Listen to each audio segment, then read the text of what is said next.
매달 받는 월급 명세서 혹시 그냥 이만큼 들어왔구나 하고 쓱 넘기시진 않나요?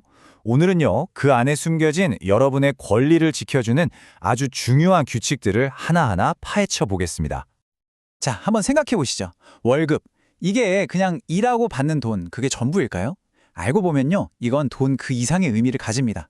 바로 여러분이 회사에 들어가는 첫날부터 마지막 날까지 여러분을 보호해주는 여러 가지 권리와 규칙들의 묶음이라고 할 수 있죠. 그 권리는 바로 입사 첫날부터 시작됩니다.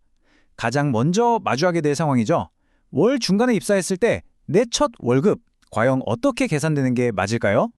보통 이렇게 생각하기 쉽죠.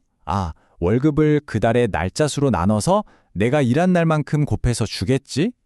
네, 근데 그게 사실 정확한 방법이 아닙니다. 법적으로는요, 여기서 핵심은 바로 이겁니다. 일 단위가 아니라 반드시 시간 단위로 계산해야 한다는 거. 그러니까 내가 실제로 일한 근무 시간에다가 유급 휴가 시간까지 더해서 여기에 약속된 시급을 곱해서 지급하는 게 바로 원칙입니다. 이게 훨씬 더 정확하겠죠? 자, 첫 월급 얘기는 여기까지 하고요. 이제 매달 꼬박꼬박 받게 될 월급 명세서를 한번 제대로 뜯어보겠습니다. 아시겠지만 월급은 단순히 기본급만 있는 게 아니잖아요? 요즘 재택근무 많이 하시면서 이거 정말 궁금해하시는 분들 많더라고요. 저 집에서 일하는데 식대랑 교통비도 계속 줘야 하나요? 정답은요, 그 돈의 성격이 뭐냐에 따라 완전히 달라집니다. 이게 법적으로 보면 기준이 아주 명확해요. 만약 그 돈이 출퇴근이나 식사에 실제로 들어간 비용을 보전해주는 말 그대로 실비 변상 목적이라면 회사는 비용이 발생하지 않았으니 안 줘도 됩니다. 하지만 그게 아니라 애초에 계약할 때부터 고정적으로 주기로 약속된 보상의 일부라면 그건 일하는 장소랑 상관없이 무조건 지급해야 하는 임금에 해당됩니다. 자, 그럼 이런 경우는 어떨까요? 좀 헷갈릴 수 있는 상황인데요. 우리 회사 규칙에는 성과급을 준다고 되어 있는데 상급기관에서 지침이 내려오길 성과급 지급하지 마세요 라고 합니다. 회사는 누굴 따라야 할까요? 법의 대답은 의외로 간단합니다. 외부 지침보다 더 중요한 건 바로 여러분과 회사가 직접 맺은 약속, 즉 근로계약과 회사의 취업 규칙이라는 겁니다. 회사는 직원에게 약속한 것을 지급해야 할 의무가 우선한다는 거죠.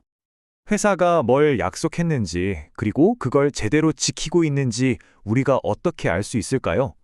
바로 그래서 법으로 딱 정해놓은 게 있습니다. 바로 이 임금 명세서입니다. 이게 바로 여러분의 알 권리를 보장하는 아주 중요한 서류죠. 이 임금 명세서 관련해서 이건 꼭 알아두셔야 돼요. 이건 매달 월급날에 반드시 받아야 하는 거고요. 만약 회사가 인트라넷 같은 시스템으로 준다면 내가 언제든지 들어가서 확인하고 출력할 수 있는 상태여야 합니다. 그리고 받았다고 굳이 서명할 필요는 없어요. 만약에 회사가 이걸 안 주면요, 깜빡했네 하고 넘어갈 수 있는 문제가 아닙니다. 이 의무를 지키지 않으면 회사에는 상당한 책임이 따릅니다. 네, 맞아요.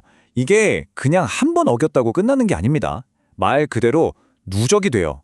예를 들어 직원 한 명에게 1년, 그러니까 12달 동안 명세서를 안 줬다면 그건 위반행위 12건으로 처리될 수 있고 각각에 대해서 과태료가 부과될 수 있다는 뜻입니다. 자, 이제 입사부터 재직 중인 상황까지 봤으니 마지막 단계, 바로 회사를 그만둘 때의 이야기로 넘어가 보겠습니다. 고용관계가 끝날 때 적용되는 규칙들은 또 조금 다릅니다. 특히 부당해고 관련해서 이런 다툼이 정말 많습니다. 노동위원회에서 이 해고는 부당하다라고 판결이 나서 회사가 그동안 일하지 못한 기간의 돈을 주라고 명령했어요. 그럼 이 돈, 이것도 임금일까요? 이 둘은요, 성격이 완전히 다릅니다. 우리가 보통 말하는 임금은 근로의 대가잖아요. 그런데 이건 법적인 구제명령으로 받는 돈이죠. 그래서 퇴사 후 14일 안에 모든 걸 지급해야 한다는 규칙이나 늦게 줬을 때 붙는 지연이자 같은 규정이 적용되지 않습니다. 별개의 문제로 보는 거죠. 퇴직위로금도 마찬가지예요. 이건 법에서 정한 퇴직금이나 임금하고는 다른 개념입니다. 회사와 근로자가 이만큼을 추가로 주겠다고 별도로 합의한 일종의 계약금 같은 거죠. 그래서 이것도 일반적인 임금 규칙과는 다르게 취급됩니다. 와, 정말 복잡하죠?